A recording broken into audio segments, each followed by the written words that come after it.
반갑습니다. 기움TV의 김덕희입니다. 오늘은 남는 게 없어요 라는 주제로 방송을 해보도록 하겠습니다. 오늘은 이 방송이 시작하기 전에 제가 먼저 제 유튜브에 댓글을 다신 분의 글을 먼저 읽고 이 방송을 하도록 하겠습니다. 교수님 댓글 주셔서 정말 감사드립니다. 정말 궁금한 것은 손익분기점이에요. 다시 보는 상가는 지금 상가를 보고 계신가 봐요. 월세 280만원에 부가세까지 310만원입니다. 관리비 등 필요한 잡비까지 400만원을 잡고 디자이너 1명에 250만원, 인턴 2명에 300 정도를 생각하고 있을 때 950만원 정도 듭니다.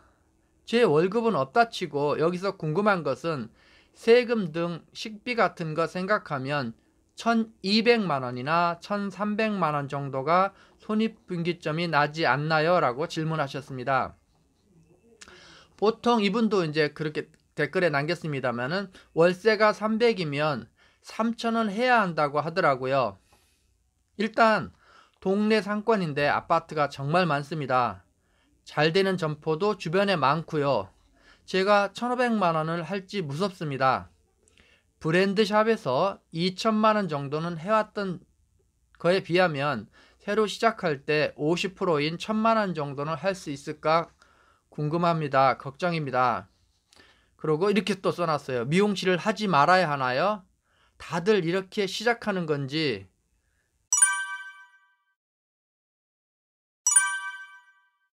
궁금합니다. 긴 글 읽어주셔서 감사합니다. 뭔가 새롭게 시작하는 사람은 기준점이 없기 때문에 이분처럼 고민이 많을 겁니다. 근데 이 부분은 실질적으로 미용실을 오픈해서 하고 있는 사람들도 중요해요. 그래서 제목이 그렇지만 앞으로 남는 것 같은데 뒤로 보면 없어요.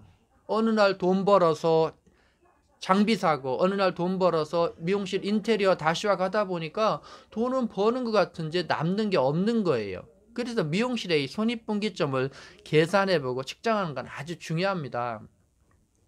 그래서 이분처럼 여기에 자기 본인도 얘기했지만 어서 들으신 거예요. 그래서 보통 300만원이면 손익분기점은 3천만원입니다. 그렇게 잡으셔야 돼요.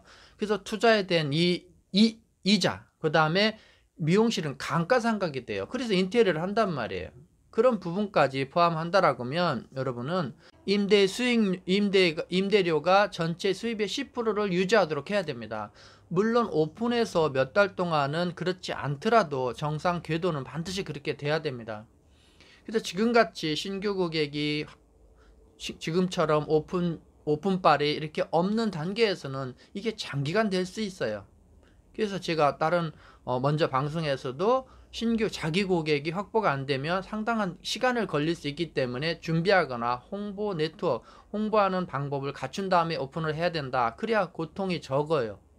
물론 성공하는 사람도 있지만 오픈하고서 땅을 치는 사람도 있단 말이에요. 그래서 이 손익분기점은 철저하게 지켜야 됩니다. 쉽게 계산해서 되지 않아요. 그리고 지금 이분이 얘기했듯이 내 봉급은 없어도 되는데라는 생각 자체를 버리셔야 됩니다. 물론 투자 개념으로 당분간 없더라도 가겠다고 하겠지만 그것까지 포함해서 여러분이 계산을 반드시 하셔야 돼요. 그래서 혹시라도 안 되면 자기 봉급은 안 가져간다고 하더라도 처음부터 이렇게 계산하면 안 됩니다.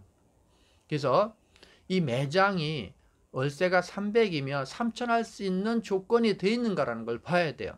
그럼 3천 하려고 하면 기본적으로 그렇습니다. 기본적으로 경대는 7대 정도는 돼야 된다. 디자이너는 원장, 디자이너 적어도 2명, 그 다음에 인턴 2~3명, 적어도 6명 정도의 사람은 가지고 시작해야 이게 기본 세팅이 되는 거예요.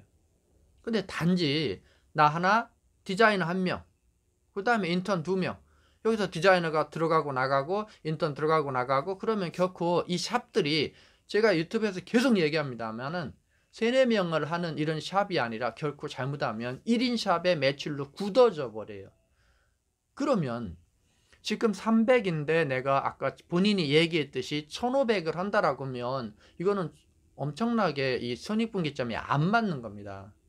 처음에 세팅을 해도 그렇기 때문에 물론 잘 되면 괜찮지만 중간 규모나 3, 4명의 규모에서는 직원을 장기적으로 안정시킨다는 게 현실적으로는 쉽지가 않아요.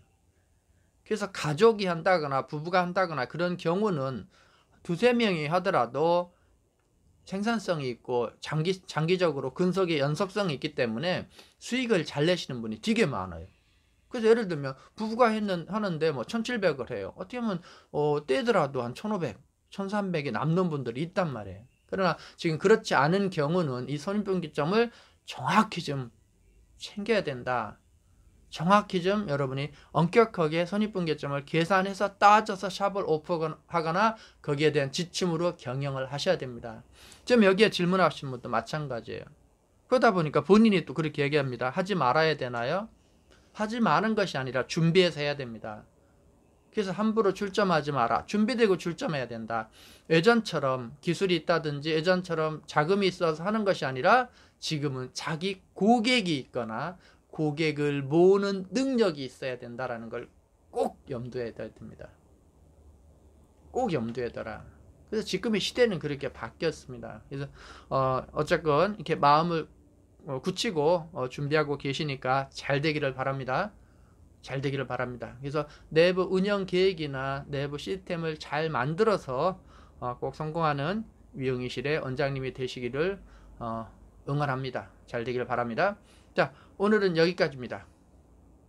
키움TV의 김덕기였습니다. 감사합니다.